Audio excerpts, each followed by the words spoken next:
मित्रों नमस्कार। देखिए आज देश की परिस्थितियां और देश के ऊपर थोपे जा रहे हैं अराजकता के माहौल। होना तो आंदोलन था, परंतु आंदोलन की मंशा कुछ और है। यदि आंदोलन की मंशा सरकारों को चिताने के लिए होती, अपने अधिकारों के लिए होती तो ठीक था, लेकिन आज आंदोलन सरकार को गिराने के लिए, सरकार के खिलाफ षड्यंत्र रचने के लिए।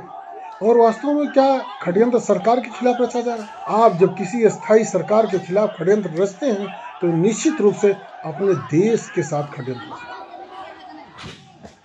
चंद्रशेखर आजाद जी, बाल गंगाधर तिलक जी, कितने न जाने ऐसे क्रांतिकारी जिन्होंने देश के लिए अपना जीवन दे दिया, अपनी जवानी दे दी, अपना परिवार छोड़ दिया। बहुत से ऐसे लोग रहे, धनी परिवार से रहे, अमीर परिवार से रहे, लेकिन उन्होंने कभी ये नहीं सोचा कि हम अपने लिए जिए, अपने जीवन के लिए जिए, अपने परिवार के लिए जिए। उन्होंने अपने देश को अपना समझा, देश के लोगों को अपना समझा। उनमें कहीं ये नहीं था कि हम इस जात के हैं, अपने जात के लोगों का साथ देंगे। नहीं, पूरे देश को एक माना, अपना माना। जब लोग अपने लिए जीते थे तो उन्होंने देश को चुना, देश सेवा को चुना। क्या सोच रहे होंगे वो क्रांतिकारी किसी रूप में अगर होंगे कि हम इसी देश के लिए, इसी देशवासियों के लिए अपना जीवन दे दिए।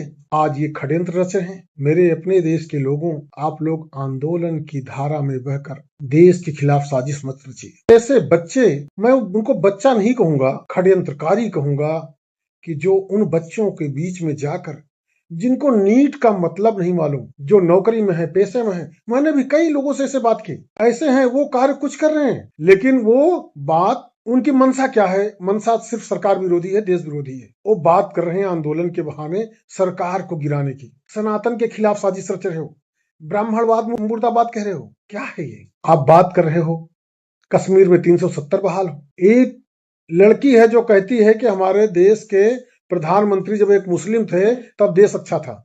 उसको ये नहीं पता कि वह डॉक्टर एपीजे अब्दुल कलाम जी थे, जिनका महान चरित्र था और वह राष्ट्रपति थे। लेकिन इनको आंदोलन करना है, देश के खिलाफ साजिश रचनी। जिन लोगों ने इस देश के लिए अपनी कुर्बानी दी, अपना बलिदान दिया, आज उनको याद करने का दिन है, उनसे कुछ सीखने का दिन है। परंतु अफसोस, हमारे देश का युवा बहकावे में आकर भटक रहा है और जाने अनजाने देश की मुख्य धारा से कट रहा है। मैं अपने छात्र बंधुओं से कहना चाहूंगा, आप लोग इनके बहकावे में ना आए, अपने भविष्य को चौपट ना करें। आने वाले दिन में आपकी नौकरी लगेगी, आपका पुलिस वेरिफिकेशन होगा।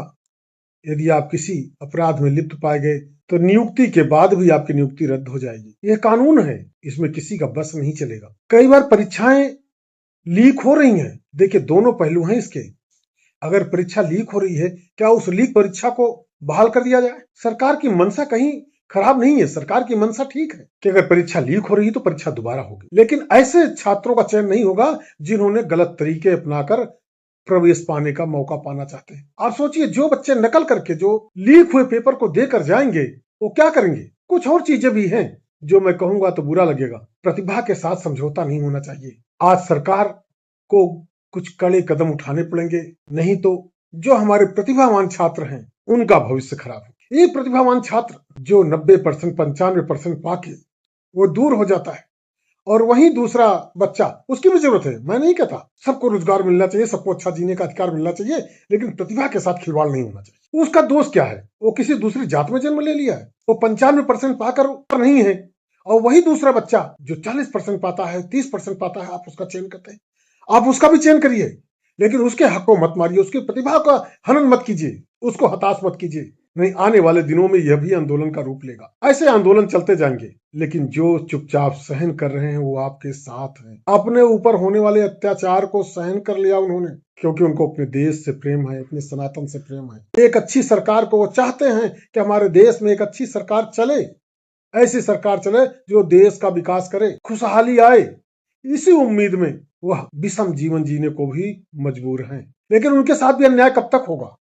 कब तक वह सहन करेंगे? आइए सब लोग मिलकर सबके भले के लिए सोचें, सबको जीने का अधिकार दें। जो बच्चे मेहनत करके आगे बढ़ रहे हैं, आगे जा रहे हैं, उनके पैर में जंजीर ना बांधें। उनको इस बात की सजा मत दें कि उनकी कैटेगरी अलग है, उनका दोष क्या है। अभी भी समय है, एक और आंदोलन ना पनपे देश में। सभी देशवासियों के साथ समान व्यवहार कीजिए। आज आपने जिसके साथ इतने कड़े कानून लाद दिए, फिर वो आपके साथ है, लेकिन आपने जिन लोगों के लिए बहुत अच्छा सोचा, आज वही धर्म विरोधी, देश विरोधी और सरकार विरोधी नारे लगा रहे हैं। आज के लिए इतना ही, रात काफी हो गई थी, परंतु कुछ चीजें दिमाग में मंथन चल रहा था, तो ये लगा मुझे एक संदेश देना चाहिए। मैं कामेश्वर प्रसाद, प्रयागराज से।